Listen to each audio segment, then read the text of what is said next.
नमस्कारः महोदये। वार्तावली कार्यक्रमे भवत्याः हार्दिकं स्वागतं करोमि। नमो नमः, धन्यवादः। महोदये, सद्यः पूर्वमेव अस्माभिः महर्षिदयानन्दस्य 200तमी जयन्ती परिपालिता। सर्वे एव जानन्ति यत् परतन्त्रताकाले महर्षिदयानन्दः वैदिकप्रचारं कृतवान्। राष्ट्रस्य समुन्नत्यर्थं मानवकल्याणार्थं महर्षिदयानन्दस्य कथं चिन्तनमासीत् इति विषये ज्ञातुमिच्छामि। महर्षिदयानन्दः विगतशताब्दस्य तत्र 19शताब्दस्य 24तमे वर्षे तस्य जन्म गुजरातप्रान्ते अभवत्। तस्मिन् काले भारतदेशः पराधीनः आसीत्। सर्वत्र दैन्य, नैराश्य, अशिक्षा, अन्धविश्वास, कुरीतयश्च प्रचलिताः आसन्। भारतीयं जनमानसं सर्वथा दैन्यग्रस्तमासीत्। जनाश्च अत्र स्वाधीनतायाः आनन्दं न अनुभवन्ति स्म। अतः ते सर्वे पराधीनमानसिकतायाः दासाः आसन्।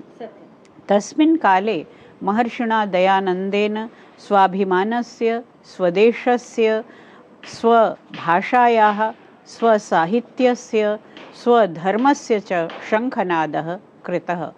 तेन भारतीयेषु जनेषु एका नूतना जागृतिः सञ्जाता इत्यहं मन्ये। आमां, नूतना जागृतिः कथं सञ्जाता महोदय? नूतना जागृतिः देशस्य सर्वेष्वेव क्षेत्रेषु जाता।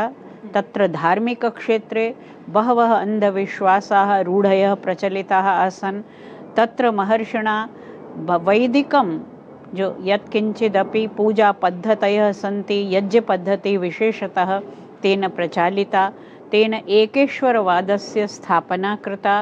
अपि च बैक् टु द वेदास्, वेदान् प्रत्यावर्तस्व इत्यासीत् तस्य घोषणा। यतोहि वेदज्ञानम् ईश्वरेण सर्वेभ्यः जनेभ्यः प्रदत्तं।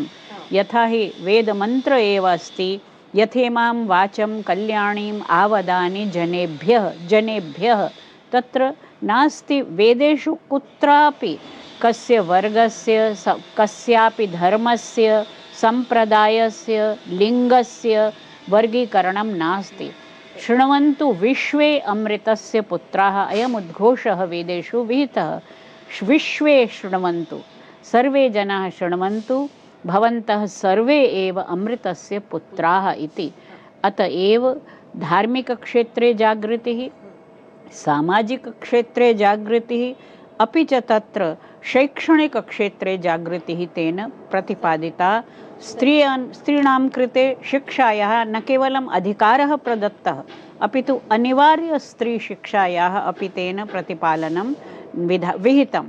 आधुनिके समाजे यदा विशेषतः यूनां कृते महर्षिदयानन्दस्य आदर्शाः के आसन्, अथ युवानः यदि ज्ञातुमिच्छन्ति महर्षिदयानन्दस्य विषये, तर्हि किं भवति तेषां कृते भवत्याः? सर्वप्रथमं यूनां कृते महर्षिदयानन्दस्य दर्शनस्य, तस्य ज्ञानपरम्परायाश्च इदं योगदानं विहितमस्ति यत् धर्मक्षेत्रेपि बौद्धिकतर्कस्य प्रयोगः विचारणीयः, करणीयः। प्रायः वयं पश्यामः समाजे यत् धर्मक्षेत्रे कोऽपि तर्कः न करणीयः, केवलं श्रद्धा एव कर्तव्या इति। परन्तु महर्षिणा सर्वप्रथमं भारतदेशे वैदिकधर्मस्य स्थापनार्थं तर्कस्य प्रतिष्ठापना कृता। आधुनिके युगे विशेषतः यत्र बौद्धिकतायाः प्रसारः वर्धते, यत्र आर्टिफिशियल् इण्टेलिजेन्स्, कृत्रिमबुद्धिः इत्यस्यापि प्रचारः क्रियते, तत्र तर्कस्य, बौद्धिकतायाः प्रवेशः महर्षिदयानन्दस्य सर्वप्रमुखं योगदानं, तदेव तस्य मुख्यम् उद्देश्यम् अस्ति। महर्षिदयानन्देन तत्र आर्यसमाजस्य अपि स्थापना कृता। आर्यसमाजस्य कथं योगदानं भवति पश्यति यदा वयं राष्ट्रस्य समुन्नतेः वार्तां कुर्मः? यथा नाम्ना एव ज्ञायते आर्यसमाज इति। आर्याणां समाजः, समूहः वा। अत्र आर्यशब्दः गुणवाचकः अस्ति, न तु जातिवाचकः। आर्याः के? आर्या नाम ते ये मर्यादापूर्णाः सन्ति, ये नियमिताः सन्ति, ये श्रेष्ठाः जनाः सन्ति ते सर्वे आर्याः। वैदिकविचारं ये अनुपालयन्ति, वैदिकविचारान् आधृत्य ये जीवनं मर्यादया सञ्चालयन्ति ते आर्याः।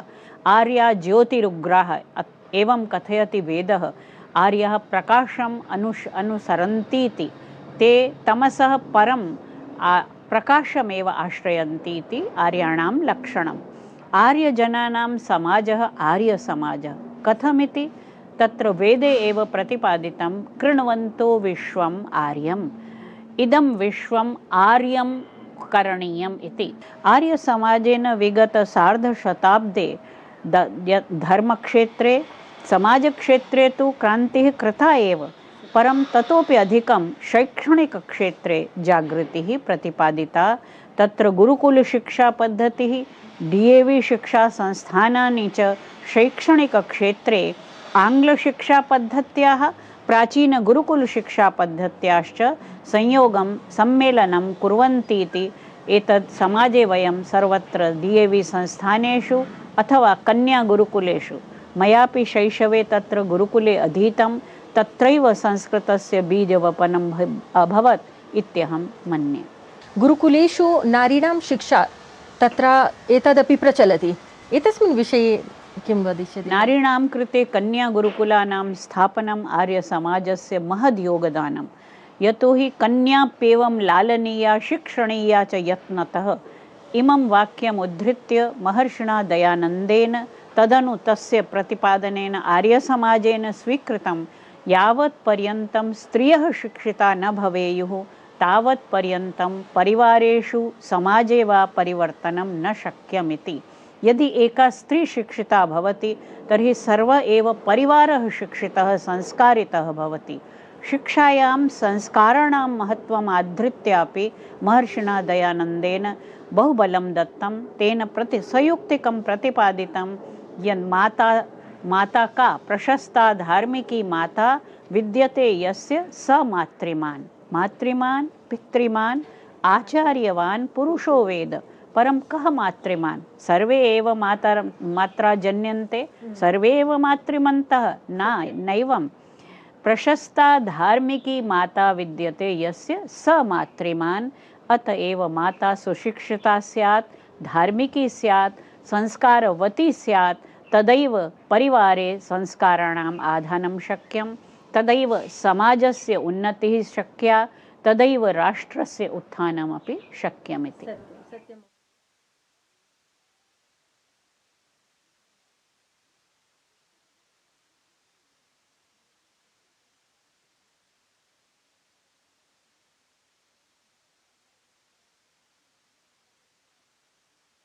अतीव प्रसन्नतायां विषयः यद् अद्यतनीयः सर्वकारः सर्वथा महर्षि दयानन्दस्य आदर्शान् आधृत्य प्रत्यक्षतः न वा परोक्षतः एव सर्वेपि महर्षिर्दयानन्दस्य प्रकल्पाः तत्र सर्वकारेण सञ्चाल्यन्ते। महर्षिणा पराधीनताकाले स्वदेशी स्वराज, तेन सर्वप्रथमं स्वराज इत्यस्य उद्घोषः कृतः। तेन स्पष्टम् उद्घोषितं यद् वैदेशिकानां राज्यं कियद्वापि सुशकं न स्यात्, सुव्यवस्थितं न स्यात्, परं स्वराजस्य अपेक्षया तस्य लाभः कोऽपि लाभः न। स्वराज्यमेव अस्माभिः अवगन्तव्यं, स्वराज्यमेव अवाप्तव्यम् इति तस्य वेदना आसीत् मनसि। तेनैव सह तेन स्वदेशी वस्तूनां, स्वभाषायाः, स्वसंस्कृतेः, स्वसाहित्यस्य प्रचारः अपि आवश्यक इति प्रतिपादितः। अद्यतनीयः सर्वकारः आत्मनिर्भरभारतस्यापि तत्र उद्घोषम् आधृत्य चलति। महर्षिणा तु अयं विचारः 200 वर्षपूर्वमेव प्रकाशितः आसीत्। आमां महोदय, तर्हि एतादृशानि आर्यमहासम्मेलनानि सदृशानि सम्मेलनानि समाजे जागरूकताम् इतोपि वर्धयन्ति। एतस्य आर्यमहासम्मेलनस्य कीदृशं स्वरूपं पश्यति भवती साम्प्रतं? यदि वयम् आर्यसम्मेलनस्य आर्यमहासम्मेलनस्य वा स्वरूपं पश्यामः, तत्र बहूनां यूनाम् आगमनं सञ्जातं। तत्र एकः प्रकल्पः प्रचलितः आसीत्, यूथ इग्नाइट्स्। सर्वाधिकी संख्या यूनां तत्रैव दृष्टा। ते न केवलं श्रोतारूपेण आगताः अपितु तत्र बहुभिः युवभिः तत्र प्रवक्तव्यानि प्रस्तुतानि। एतेन विज्ञायते यद् युवानः अद्य एकां दिशं काङ्क्षन्ति। ते सर्वेपि देशप्रेमिणः देशानुरागिणः अस्माकं प्रधानमन्त्री महोदयस्य उत्साहं निष्ठां स्वदेशभक्तिं च दृष्ट्वा अस्माकं युवानः जागृतः, पुनरपि जागृतः, नात्र सन्देहलेशः अपि। ते सर्वे युवानः देश उत्थानार्थं किञ्चित् कर्तुम् इच्छन्ति।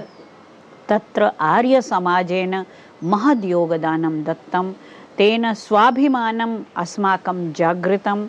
सर्वेपि स्वाधीनतासङ्ग्रामे भागगृहीतारः नागरिकाः ते सर्वेपि आर्यविचारैः वेद उद्घोषैः अपि च महर्षिदयानन्दस्य सिद्धान्तैः अनुप्राणिताः आसन्। सत्यं, तर्हि भवत्याः एषः एव सन्देशः यत् युवानः महर्षिदयानन्दस्य आदर्शान् स्वीकृत्य तत्र पालयित्वा कार्यं समाचरन्तु। आत्मनिर्भरभारतस्य विकसितभारतस्य निर्माणे च महत्त्वपूर्णां भूमिकां तत्र निभालयन्तु। ते सर्वे वेदान् पठन्तु, वेदं पठितुं ते संस्कृतं जानन्तु।